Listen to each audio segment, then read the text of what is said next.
Today's video is about breathing. It is the foundational video for everything else that we do. Now, when you breathe in, you should have synchronous and uniform expansion throughout your entire rib cage. That's the front, the back, the sides, top, and the bottom. All right, when we get restricted in this area, we tend to breathe into the openings. These are the paths of least resistance. This is where we can get the most expansion. And we tend to use our neck and we use our lower ribs. That's not good for the neck. If you use your neck to breathe 20,000 times a day, that's going to create a lot of tension in your neck and possibly create some disc issues. So the bottom of the rib cage is very mobile, right? These bottom 5 ribs, they don't attach directly to the sternum. They kind of blend together. So there's a lot of movement there. The problem with that is it creates a lot of rib flare. We end up pooching out our stomach, which shuts off our core, and we get a lot of compression in the low back and the sacrum. Now let me show you how to breathe, okay? Now you want to be as relaxed as possible. So you're going to lay on the ground. You're going to put your feet up on a couch, a chair, an ottoman, anything where your hips and knees are about 90 degrees. Then you want to get a pillow or a rolled up towel to support your neck. You want to cradle the neck and keep that curve in the neck, but you don't want your head being pushed into this flex position.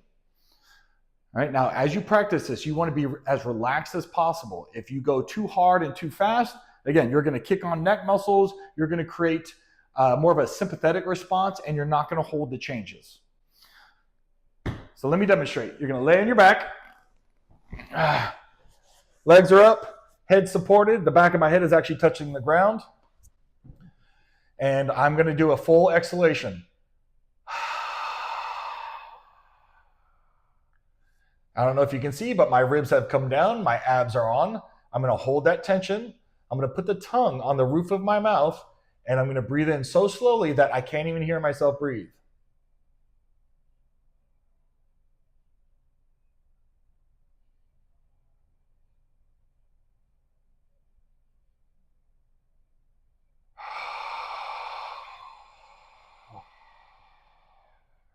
You see how long that took?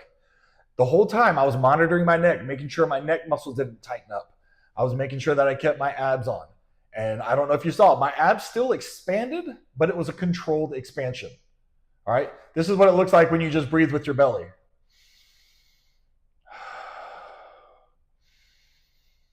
See, everything's moving here, but I'm not getting any movement in my chest.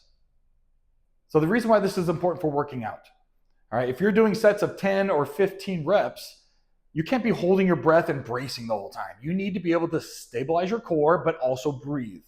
And if you can't engage your core and breathe into your rib cage, you are going to dump your core and start breathing into your belly and into your neck again. And again, we're going to get a lot of issues. So you want to practice this as often as possible. At the minimum, 2 sets of 5 to 8 breaths in the morning, 2 sets of 5 to 8 breaths in the evening. But as you get better at this and your rib cage starts getting mobilized, you're not going to have to work so hard. You're not going to have to engage your core as much. And then it'll just become natural breathing for you. All right, I hope this video was helpful. Master this technique because it's one less thing you have to think about when you're exercising and working out. And if you have any problems or any questions, just give us a call and we'll walk you through it.